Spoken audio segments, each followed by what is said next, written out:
Hi, in this video I'm going to go over how to find the distance between two parallel planes. It turns out there's a really nice formula for this, and I'm going to develop the formula first and then I'll show you with a concrete example. And I'm going to be writing on the paper here and also using GeoGebra here. So you can see here I already have two parallel planes as an example here. So again, we want to think of distance between two objects like planes because we can measure from anywhere in one to anywhere in the other. So we have to think of what do we mean by distance, right?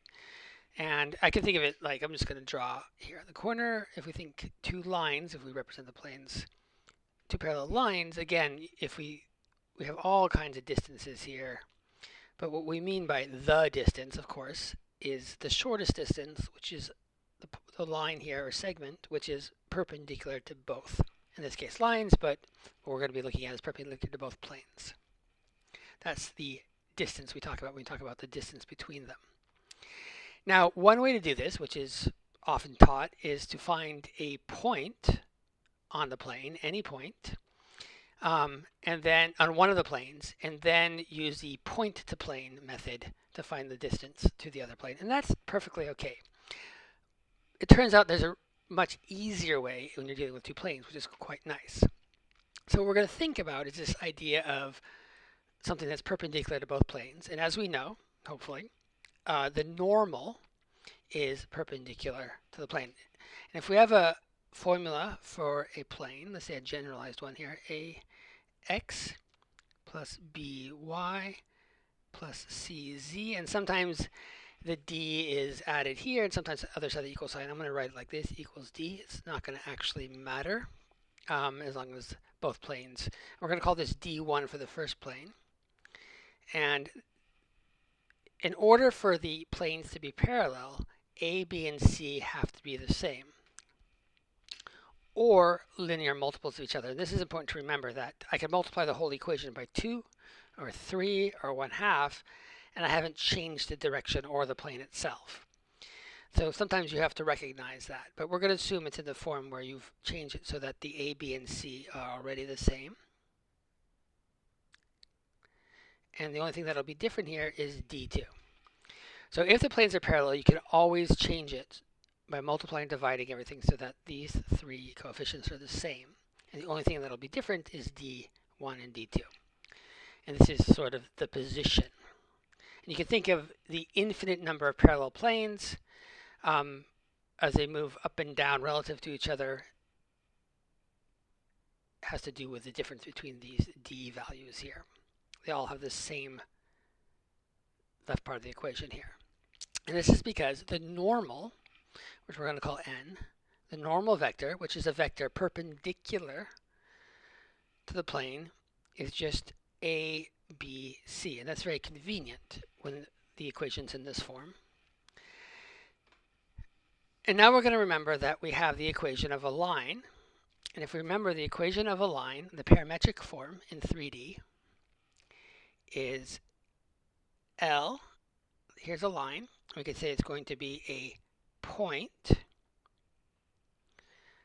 plus t, which is our scaling factor. It's going to be our parameter, times a vector r, which is a direction vector. And this is the direction the line points in. So we have a point the line goes through, any point. It could be any point the line goes through, and a direction vector. So this is the general parametric formula for the equation for a line. Now, if we go over here to GeoGebra, and we think that we want a line that's perpendicular to both, and there's lots of them, right? We have lots and lots of lines that are perpendicular to both. We have infinitely many lines. In fact, these lines will go through, there will be any given point in the whole of 3D, there'll be one of these lines that will hit that point. So let's think about that, right? Because there's infinite lines here. They could be anywhere as long as they're perpendicular to both. All we care about is the direction. They move along these planes in every direction. So that means if we want to pick a particular line through a particular point, we can pick a point that's really easy because we know the direction, right? What is the direction of this line? We need two things for a line. We need a point and a direction. Well, the direction we have, because this is perpendicular to both, so the direction is going to be the normal. It's perpendicular to both. So we know that we're going to use the normal for the direction here. So now we need to find a point if we want to find this line. And we want this line because then we can find the distance between the two planes quite easily. Now, think about what I said before. We have infinite many of these lines. They're anywhere. They go through every single point. And we don't care which one we have because the distance here is going to be the same everywhere as long as this is perpendicular. That means we can choose any point we want. Why not choose the easiest point? I'm going to choose the origin, 0, 0, 0. That's a pretty easy point to work with, right? I'm just going to pick that one. You pick any point. So now I have a line that goes through the origin. It goes through the origin here, and we want it in the direction of the normal.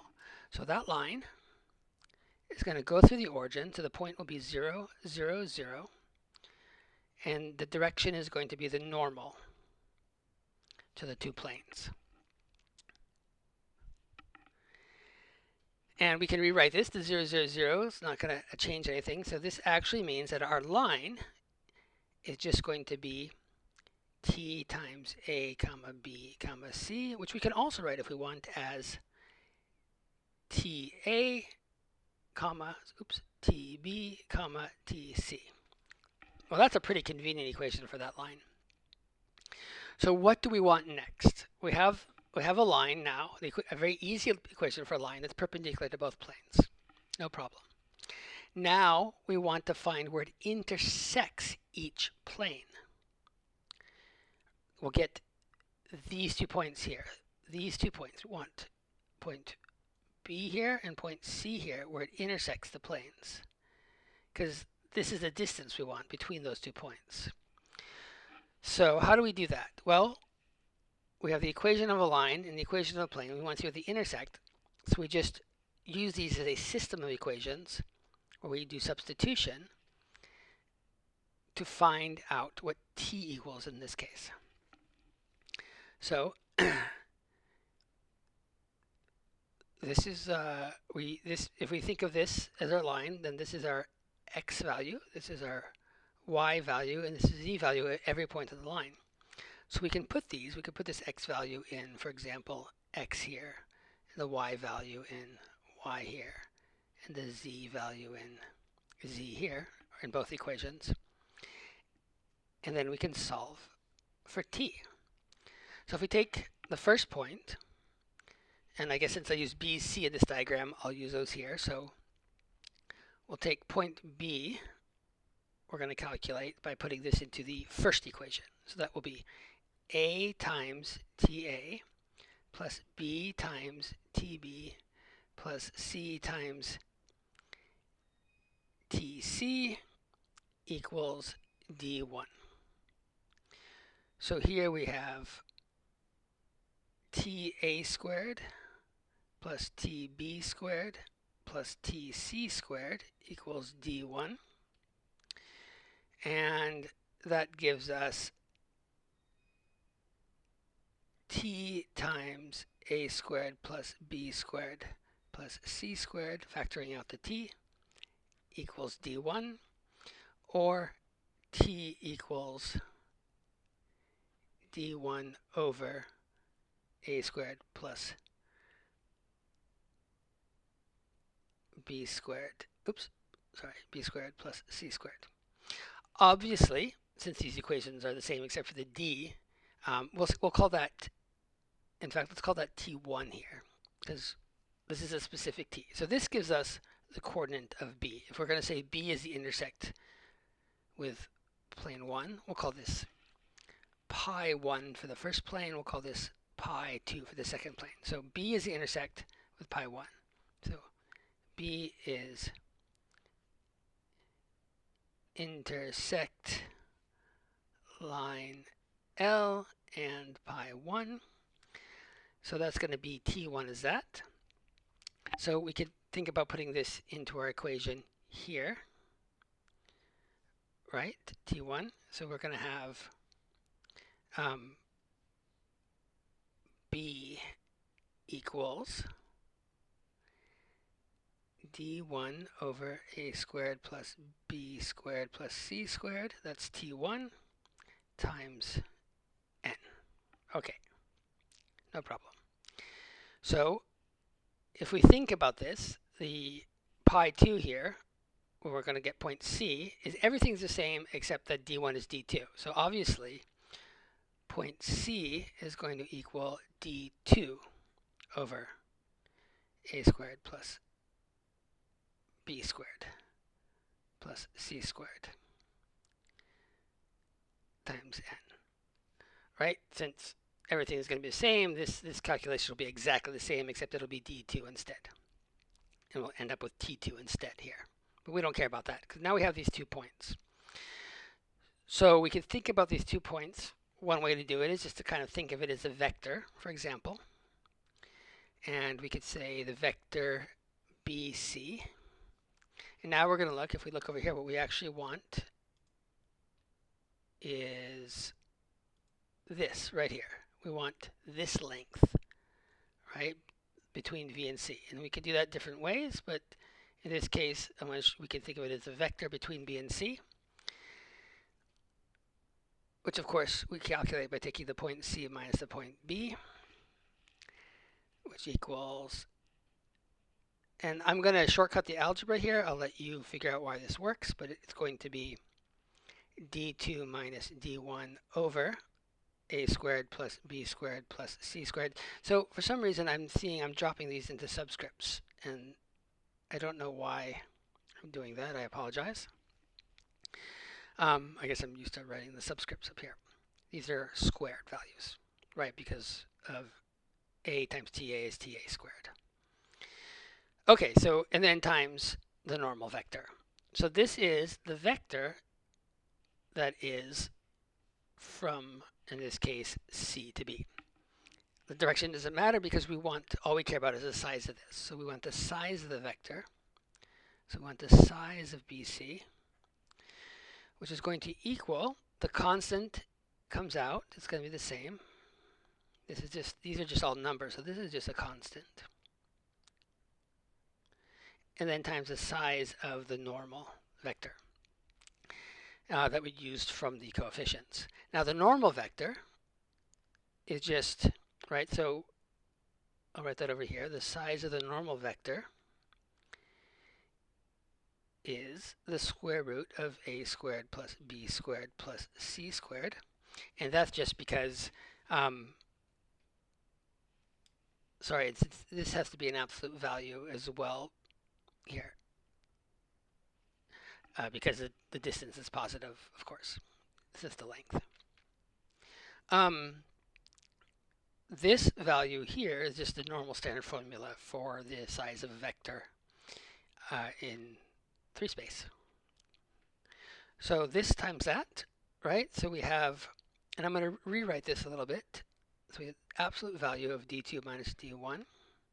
So you can think of it as, this is just the positive distance between these two numbers, times, and then the square root of a squared plus b squared plus c squared over a squared plus b squared plus c squared. So now, here, what we want to realize is that this bottom part,